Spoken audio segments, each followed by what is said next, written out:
시편 39편은 다윗이 지은 시인데요. 인도자를 따라 여두둔 형식으로 부르는 노래 이렇게 되어 있습니다.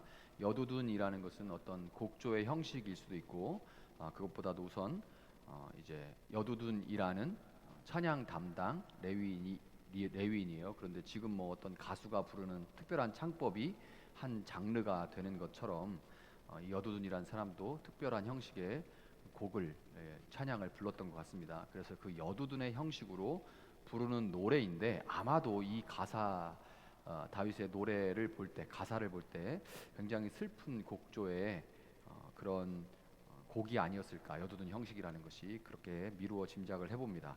왜냐하면 이 내용을 읽어봐서 잠깐 뭐 미리 읽은 분도 있겠지만 지금 잠깐 봐서는 내용을 다 파악하기는 어렵지만 그 딱 느껴지는 게 뭐냐면 죽음을 앞둔 자가 지금 탄식하며 주님 앞에 부르짖고 있다, 기도하고 있다라는 것을 알 수가 있어요. 그래서 시편 39편은 죽음을 앞둔 자의 기도라고 부릅니다. 죽음을 앞둔 자의 기도.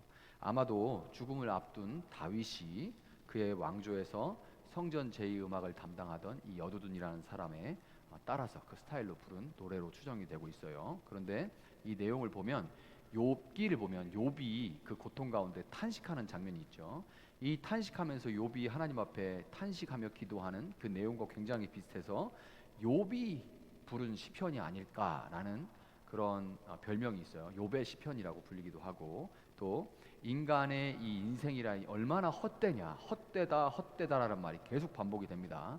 헛되다라는 말이 원어로 헤벨인데 헤벨이라는 단어가 계속해서 반복을 하고 반복이 돼요. 그래서 이 시편 39편을 시편의 전도서라고 얘기를 합니다. 전도서를 보면 헛되고 헛되고 헛되고 헛되니 모든 것이 헛되도다 하고 전도서가 시작이 되죠. 그래서 이 시편 39편을 시편의 전도서라고 부르기도 해요.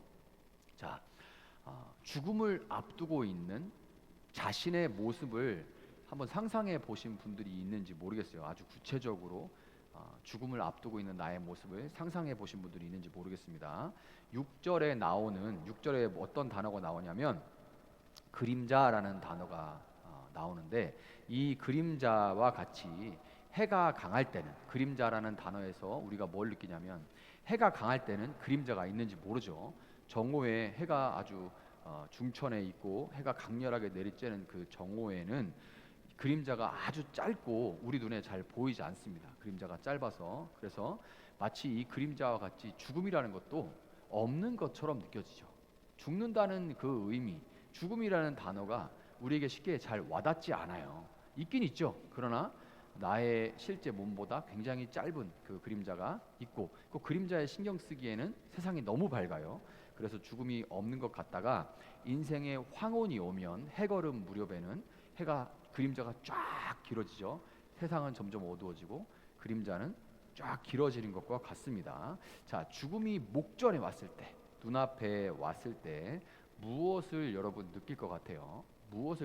내 죽음은 어떨까를 생각해 봤을 때 여러분 무엇을 느낄 것 같습니까? 그런 분들을 이제 직업상 여러분들보다는 뭐 더 볼 수밖에 없는 게 그런 이제 직업이고 전도사님도 그런 분들을 좀 보셨을 것 같은데 공통적으로 나타나는 게 있어요. 불신앙이 돌아가시는 분들은 저는 이제 많이 못 봤고 대부분은 믿는 분들이었고 어떤 분들은 또 이제 믿는 분들이 요청해서 안 믿는 부모님이 돌아가실 때 이제 가본 적도 있고 그런데 그럴 때 이제 나타나는 공통적인 모습이 있고 처음에 제가 지금보다 더 미숙할 때는 그런 모습들을 보면서 멋모르고 판단하고 정죄하고 이렇게 믿는다는데 저럴 수 있나 하는 그런 생각을 했을 때도 있어요. 그런데 이런 모습들이 나타나는 것을 누구나 피할 수는 없습니다. 그게 뭐냐면 첫 번째로 두려움입니다. 두려움이 있어요. 그렇지 않은 분들도 덜어 있지만 대개는 두려움을 보여주십니다. 또 그렇지 않은 모습을 보여주시는 분들도 두려움을 보여주다가 점점점 그것을 이제 받아들이고 극복해 나가면서 그렇지 않은 평안한 모습으로 가시는 거지 두려움 자체가 아예 없다 이런 분들은 거의 없습니다. 믿음이 있어도 인간이라는 이 인간의 연약함과 한계는 죽음이라는 그 세계의 미지의 세계에 대한 새로운 것을 접하게 된다는 그런 미지에 대한 두려움이 아예 사라져 버리는 것, 그런 감각 자체가 사라져 버리는 게 믿음이 아니기 때문에 이것을 아예 없앨 수 있는 그런 것은 아니에요. 두려움이 사라지는 게 아니죠. 그런데 이 두려움을 느끼는 그래서 두려워하고 초조해하고 불안해하고 하는 그런 모습보다 더 큰 게 뭐냐면 공허함과 허무함과 후회입니다. 이런 모습들도 많이 보여주세요. 믿는 분들도 후회, 그러지 말걸, 이렇게 했었더라면, 내가 이렇게 했어야 되는데, 이런 허무한 모습, 공허한 모습, 또 후회스러운 뭐 할 걸, 이런 모습들을 많이 보여줍니다. 그런데 서로 정말 그렇게 인생 가운데 했다 할지라도 여전히 그런 후회스러운 모습을 보이지 않고 예전에 그렇게 했었다 할지라도, 그럼에도 불구하고 또 결과가 바뀌어서 지금 좀 다른 모습이라 할지라도 허무하기는 마찬가지죠. 특별히 그 사람이 5절과 같이 5절에 나오는 것 같이 나름의 이 화려한 인생의 전성기를 보냈다면, 5절에 보여지는 것처럼 이 사람은 이제 다윗이라고 추정이 되죠. 근데 굉장히 화려한 인생의 전성기를 보냈고, 6절에서 또 뭐라고 나오냐면 재산도 모아봤다는 얘기가 나옵니다. 돈도 벌 만큼 벌어봤고, 내 인생에 누구나 이제 그때가 네 요즘 말로는 리즈 시절이죠. 너의 인생의 리즈 시절이 언제, 화려한 인생기라고 말할 만한, 전성기라고 말할 만한 그런 시절을 보낸 사람이라면, 한마디로 아주 열정적으로 빛이 강한 인생을 살아온 사람이라면, 그 빛이 꺼지고 깊은 어둠이 찾아왔을 때 더 느끼는 것이 공허함과 허무함과 외로움을 더 많이 느끼겠죠. 그 빛이 강한 것을 더 많이 경험했을수록 더 이 찾아온 어둠이 더 짙게 느껴질 수밖에 없습니다. 그래서 이제 저도 예전에 경험했지만, 큰 교회에서 설교하려고 하면 조명들이 탁탁탁탁 켜져요. 한 사람을 위해서. 거기 딱 무대가 아니죠, 강대상에 올라가면 조명이 탁탁탁탁 켜지면서 모든 사람의 시선이 나에게 딱 집중되는 걸 보면, 그때 내가 어깨에 힘이 쫙 들어가고, 와, 내가 정말 뭔가 된 것 같은 그런 기분이 딱 듭니다. 그래서 연예인이고 목사고 앞에 서는 사람은 그 스포트라이트 맛을 못 잊어버리는 거예요. 정치인도 그렇고, 내가 섰을 때 조명과 모든 카메라가 나를 비추고 사람들이 내 말 한마디에 집중하는 그 순간, 정말 그것은 경험해본 사람만 압니다. 경험해본 사람만. 근데 그래서 그걸 경험했던 사람은 그 빛이 꺼지고 난 다음에 그 어둠이 더 짙게 느껴질 수밖에 없는 거예요. 그런 면에서 다윗은 왕으로서 그 어떤 누구보다 빛이 강한 인생을 살았었죠. 특별히 그의 모든 삶의 모든 것들은 다 하나님 나라에 초점이 맞춰져 있었습니다. 그의 모든 삶은 다 하나님 나라에 초점이 맞춰져 있었죠. 정도의 차이는 있겠지만, 이 다윗이라는 사람은 그래서 가정과 직장과 사업장, 그리고 그 위의 모든 것들을 다 나름에는 어쨌든 우리가 살아가면서 믿는 자로서 하나님을 위해서, 하나님 앞에서 우리가 그것을 선택했다, 살아왔다라고 믿고 살아가는 모든 사람들의 이 상징, 대표라고 말할 수가 있는 거예요. 왜냐하면 다윗이 정말 빛 가운데 살았지만, 화려한 인생을 살았지만, 그리고 그 나름의 다윗도 음양이 있지만, 그리고 부침이 있지만, 그러나 나름대로는 이제 정말 모든 것들을 다 하나님 앞에서 하나님을 위해 수행했다라고 믿는 사람들의 대표예요. 우리는 그 정도는 아니라 할지라도 다윗은 우리 모든 인생의 대표라고 말할 수가 있겠죠. 그런데 지금 다윗이 열왕기 이제 사무엘 하를 보면 다윗의 죽음이 나오는데, 열왕기 상에 나오죠. 열왕기 상 보면 다윗의 죽음이 나오는데, 이제 몸이 덮여지질 않아서 아비삭이라는 여자를 넣고, 뭐 정신이 없어서 자기가 약속했던 것도 잊어버리고 막 이런 일들이 거의 침상에서 머물러 있는 그런 장면들이 열왕기상에 나오죠. 자, 이 죽음 앞에서 정말 내 삶이 의미가 있었다고 여겨질까요? 내 삶 참 그래 의미가 있었다라고 여겨질까요? 그렇게 화려한 인생을 살았던 모든 사람들의 대표라고 할 수 있는 다윗이 정말 죽음 앞에서도 내 삶이 의미가 있었는가, 내가 했던 모든 일들이 다 의미가 있었는가라는 생각이 들까요? 그것이 허무함과 공허함을 이겨낼 만할까요? 나이가 들어가면 우리는 점점 추억에 집착하기 시작합니다. 왜냐하면 그 추억과 기억이 사라지면 내가 더 이상 내가 아니기 때문에 그렇죠. 그래서 제일 두려워하는 병도 사실 그 기억을 잃어버리는 병 아닙니까? 그런데 왜 그렇게 거기에 더 집중하냐면, 불쑥불쑥 허무함하고 공허함하고 외로움이 찾아오기 때문에 그래요. 그래서 그것을 상쇄시킬 만한 내가 이거 했었는데, 내가 이거 했는데, 내가 참 화려했는데, 그때는 누가 있었는데, 이런 것들을 계속 더 찾게 돼요. 젊었을 때 추억팔이 잘 안 합니다. 그런 나이가 들어가면서 추억을 더 많이 집착하게 되죠. 왜냐하면 지금 현재의 내 인생이 허무하고 공허하기 때문에 그래요. 그것을 상쇄하려고 추억들을 계속해서 우리가 소환을 하게 됩니다. 자, 그런데 그것들이 정말 내 공허함, 지금의 내 공허함과 허무함과 외로움을 상쇄할 만할까요? 여기 아직 인생이 너무 밝은 시대에 있는 분들도 한번 자기의 죽음을 앞에 두고 한번 그런 생각을 좀 해봤으면 좋겠습니다. 자, 우리가 이런 질문을 그때 할 수 있겠죠. 그래, 내가 정말 하나님을 위해 살아왔는데, 내가 있었음으로 인하여, 내가 이 땅에 있었음으로, 살았음으로 인하여서 과연 세상이 악이 줄어들었는가? 내가 있음으로 세상이 정말 단 1cm라도 1.5cm라도 빛 쪽으로 나아갔나? 라고 물어본다면 참 거기에 그래도 내가 살아있음으로, 내가 이 땅에 존재함으로 하나님께서 나를 이 땅 가운데 보내주신 그런 삶을 통하여서 그래도 정말 세상이 단 1cm만이라도 빛 가운데로 선한 쪽으로 나아갔다라고 말할 수 있는 인생이 얼마나 될지 잘 모르겠습니다. 그런데 참 사실 둘러보면 악은 여전하죠. 아니, 악은 여전한 게 아닙니다. 악은 쉬지도 않고 지치지도 않고 점점 더 강하고 짙어져만 가는 것처럼 느껴지고, 선은 점점점 희미해지고 약해지는 것처럼 느껴지고, 거기에 내가 일조한 것 같은 그런 생각이 들 수도 있습니다.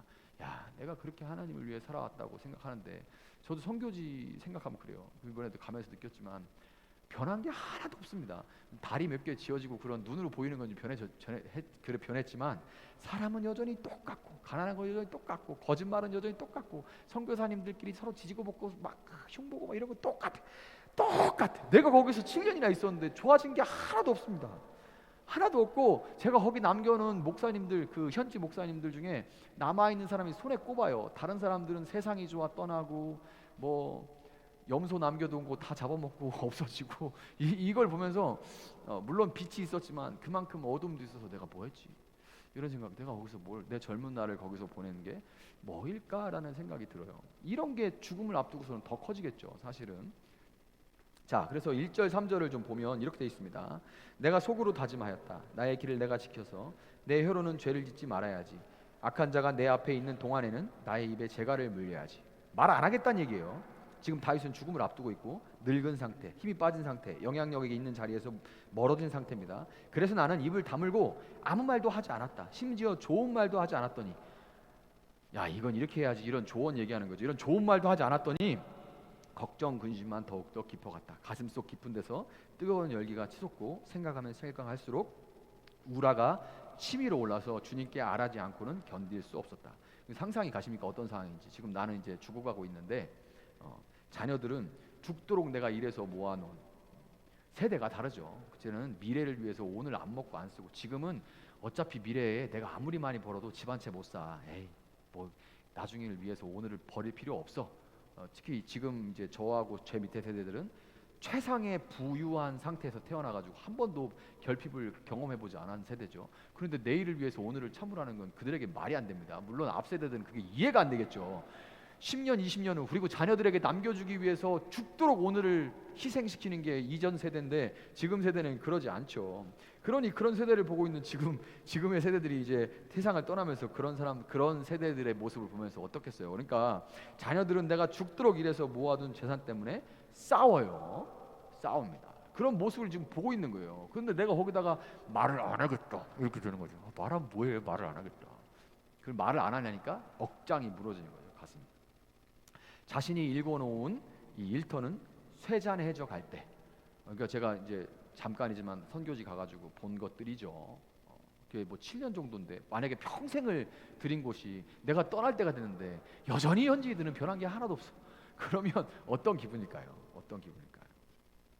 목사라면 교회를 이제 내가 은퇴하고 심지어 이제 내가 세상을 떠날 때가 되는데 교회가 깨져 있거나 교회가 없어졌거나 뭐 이런 상태라면 어떻게 느껴질까요? 뭐라고 말하고 싶죠. 뭐라고 말하고 싶고 다시 한번 싸워보고 싶고 내가 어떻게 해놓은 건데 하면서 내 의도 한번 세우고 싶어서 걱정 근심은 깊어지고 가슴속에서 우라가 치밀어 오를 겁니다. 인간의 인지상정이죠. 그러나 나는 늙고 병들어서 모든 영향력, 이 영향력이라는 것은 내 말을 사람들이 듣게 할 힘이 다 사라져 버렸어. 좀 노인네는 좀 조용히 좀 해. 이렇게 말하겠죠. 예전에는 야, 그러면 이제 예, 아버지, 예, 어머니 이렇게 하다가 좀 뭐 알지도 못하면 가만히 좀 있어봐 이렇게 될 거 아니에요. 그렇게 내 말을 듣게 만들 힘들은 사라지죠. 그러면 뭐가 찾아오겠어요? 섭섭하고 억울하고 분하겠죠. 그러다가 그런 감정 끝에는 결국 공허함과 허무함이 헛살았네 이런 생각들이 찾아오게 됩니다. 그렇게 열심히 살았지만 나는 결국 다윗도 이렇게 느낄 거예요. 이렇게 느꼈을 거예요. 나는 결국 그렇게 열심히 살았는데 나는 결국 사울의 빈자리를 대체한 것에 불과하지 않을까? 결국 나는 그 왕이라는 자리를 대체한 것에 불과하지 않을까? 내가 가면 또 누군가가 왕자리에 앉고 그 뒤에 또 누군가 왕자리에 앉아서 또 왕이 되려고 지지고 볶고 싸우고 맨날 일어나는 이 일들 나는 나름대로 열심히 살았는데 내가 바꾼 게 뭐가 있나? 내가 좋은 일 한 게 뭐가 있나? 결국엔 나는 내 앞에 그 사울을 대체한 것에 불과하지 않나? 라는 생각이 들겠죠. 자, 그래서 우리 인생이라는 거 우리가 얼마나 화려하게 살았고 100평, 200평짜리 아파트에 살았고 무슨 대단한 차를 끌었고 얼마나 높은 자리에 있었고 내가 한번 나타나면 얼마나 많은 사람들이 내 앞에 줄을 섰고 이런 것들 아무리 있어봐야 우리 인생이라는 것은 이 죽음 앞에 전도서 1장 2절을 고백할 수밖에 없는 그런 인생입니다. 뭐라고 고백합니까? 헛되고 헛되다 헛되고 헛되다 모든 것이 헛되다를 고백할 수밖에 없는 것이 우리 인생입니다. 그런데 이렇게 끝나면 허무주의죠. 공허하고 허무하고 염세주의로 끝날 수밖에 없는데 그런데 전도서의 주제는 인생은 이렇게 헛되니까 허무주의에 빠져라 이런 게 주제가 아닙니다. 전도서의 주제는 전도서 12장 1절 2절이 전도서의 주제예요. 전도서 주제가 제가 한번 읽어드릴게요. 젊을 때에 너는 너의 창조주를 기억하여라. 고생스러운 날들이 오고 사는 것이 즐겁지 않다고 할 나이가 되기 전에 해와 빛과 달과 별들이 어두워지기 전에 해와 달과 별들이 어두워지기 전에라는 말은 내 눈이 침침해서 잘 안 보일 때를 얘기하는 거예요. 먹구름이 곧 비를 몰고 오기 전에 그렇게 하여라. 이게 주제입니다. 하나님을 알고 믿는 이 시인은 그렇기 때문에 허무에 갇히지 않고 7절의 고백으로 나가요. 이런 마음은 들 수가 있지만 나는 결국 그냥 사울 대체한 것에 불과하지 않지 않나? 내가 해놓은 것이 다 무슨 의미가 있단 말인가? 라고 말할 때 거기에 갇히지 않고 7절의 고백으로 나가게 됩니다. 참으로 놀라운 고백이죠. 그러므로 주님 이제 내가 무엇을 바라겠습니까? 내 희망은 오직 주님뿐입니다. 아멘. 이거 참 놀라운 고백이죠. 그때 이렇게 고백할 수 있다는 거. 제가 살아온 것, 제가 존재했던 것, 제가 했던 모든 것들 주님이 계시지 않으면 아무 의미도 없어요. 이게 얼마나 멋있는지 모르겠어요. 정말로 그 여러분도 잘 모르는 얘기지만 비하인드 스토리에 이 우리가 일명 돈병철이라고 불렀던 그 이병철 회장이 죽기 전에 이 고민들을 정말 많이 했어요. 신부님을 모셔오라고까지 이야기를 했습니다. 사람이 죽으면 정말 다음 생이 있습니까? 이 세상에서 우리가 살아가는 이유가 무엇입니까? 이런 본질적인 질문을 돈 버느라 못하다가 죽기를 앞두고 30가지 질문을 만들어서 신부님이 오시길 기다리다가 돌아가셨어요. 이게 이렇단 말이죠. 그러므로 주님 이제 내 것을 무엇을 바라겠습니까? 내 희망은 그때 희망이 아무것도 없죠. 내 인생의 의미를 찾을 때 아무것도 없죠. 자식들 뭐 삼성 막 싸우고 그러고 있잖아요. 뭐 크고 그처럼 크진 않지만 우리 인생도 이 희망에 여기에 주님이 계시지 않으면 아무런 소망을 얘기할 수가 없습니다. 그래서 죽음을 앞두고 우리 인생의 의미도 우리 죽음의 의미도 하나님 없이는 찾을 수가 없고 반대로 하나님으로 인해서 여전히 우리는 소망이 있음을 고백할 수가 있는 겁니다. 여러분 내가 주체가 돼서 이 땅에 성을 쌓는 인생은 인생의 의미도 죽음의 의미도 허무함으로 그칠 수밖에 없습니다. 그렇지만 시인은 하나님이 주권을 가지고 계시다는 하나님의 주권을 인정하는 믿음으로 인해서 자신의 인생을 12절에 고백한 나그네 길손, 나그네 길손, 내 인생은 나그네 인생이었다, 이렇게 고백을 하게 되는 거예요. 나그네 인생이라는 것은 거쳐갈 뿐이지 목적지가 있었고 이 땅에 거쳐가는 그 길은 다 뭐였다는 거예요? 다 뭐였다는 거예요? 보내신 자를 위해서 살았고 그 보내진 자의 평가로 인해 의미가 있다라는 고백인 거죠. 그래서 우리는 정말 우리 인생이 나그네 길손이라는 것을 깨달을 때만, 진짜 신앙이 이것이 될 때만, 이 세상을 의미 없이 보라는 게 아니에요. 그게 아니라 정말 내가 나그네이구나, 모든 것을 다 놓고 가라는 곳으로 가야 될 때가 오는구나라는 걸 진정으로 깨달을 때 이 땅의 삶을 보내신 분을 위해서만 살아갈 수가 있는 겁니다. 굉장히 아이러니하죠. 정말 이 땅이 영원하지 않다는 걸 알아야, 진짜로 믿어야 이 땅에서 정말 제대로 살 수가 있는 겁니다.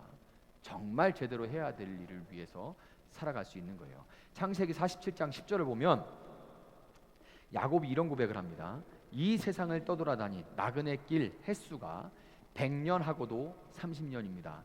저의 조상들이 세상을 떠돌던 횟수에 비하면 제가 누린 횟수는 얼마 되지 않지만 험악한 세상을 보냈습니다. 이게 누구 앞에서 한 얘기냐면 130살 먹은 야곱이 이 이집트의 파라오에게 앞에서 고백했던 거예요. 이 고백과 함께 야곱은 파라오에게 손을 얹고 축복을 합니다.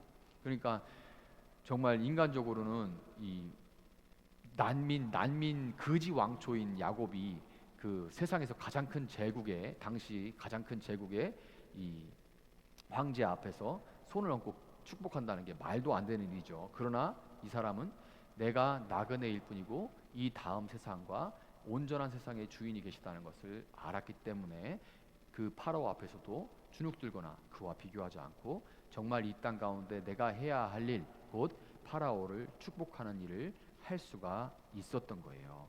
그래서 우리는 이 야곱과 같이 나그네 인생이라는 것을 깨닫고 난 다음에야 주먹으로 움켜쥐는 삶을 내려놓고 세상을 축복하는 삶을 살아갔던 야곱과 같이 이 땅 가운데 살아가면서 구원의 축복을 전하는 것, 그것만이 우리 삶의 의미, 왜냐하면 그것이 주님 앞에서 의미가 되기 때문에 의미가 된다는 것을 꼭 기억하시기를 바랍니다.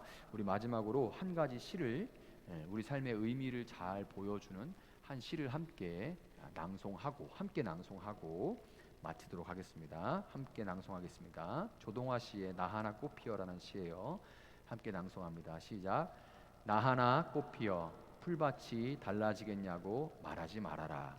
네가 꽃 피고 나도 꽃 피면 결국 풀밭이 온통 꽃밭이 되는 것 아니겠느냐. 나 하나 물들어 산이 달라지겠냐고도 말하지 말아라. 내가 물들고 너도 물들면 결국 온 산이 활활 타오르는 것 아니겠느냐. 아멘. 아멘 할 시는 아닌데 우리가 이렇게 질문할 수 있죠. 나 하나 꽃 피어 풀밭이 달라지겠냐? 야, 뭐 그렇게 살아서 뭐가 달라지겠냐? 죽음 앞에 다 똑같아. 이렇게 얘기할 수 있지만 그렇게 말하지 마라. 왜냐하면 우리 하나 꽃 피우는 것, 그러다가 시들면 무슨 의미가 있냐 말할 수 있지만 그 꽃밭 전체, 온 세상을 그 꽃을 통해서 수놓아 가시는 그 꽃의 주인이신 하나님께서 우리 인생을 의미 있다 말씀하시기 때문에 마치 지금 이제 가을에 단풍이 들면서 이제 곳곳이 나무들도 옷을 갈아입을 텐데 저게 뭐 나 혼자 나 하나 그렇게 해서 무슨 의미가 있냐라고 말할 수 있지만 내가 그렇게 하나님을 따라서 하나님을 위해 하는 것을 통해서 온 산이 붉게 물드는 것처럼 하나님은 우리 인생을 통해서 우리가 볼 때는 그 잠비아가 내가 그렇게 해서 무슨 대양에다가 물방울 하나 떨어뜨리는 거지 그게 무슨 의미가 있냐라고 생각할 수 있어요. 그러나 여러분 그 바다도 물이 바다 덮음같이 물로 이루어진 겁니다. 한 방울 한 방울이 바다를 만드는 거예요. 나는 한 방울에 불과할 수 있지만 그 바다의 주인이신 하나님께서 우리 인생 한 방울 같은 우리 인생을 의미 있이 만들어 가신다는 것을 기억하고 정말 이게 얼마나 우리 인생 가운데 큰 의미인지를 기억하고 사실 수 있는 여러분들 되시기를 예수님의 이름으로 축복합니다.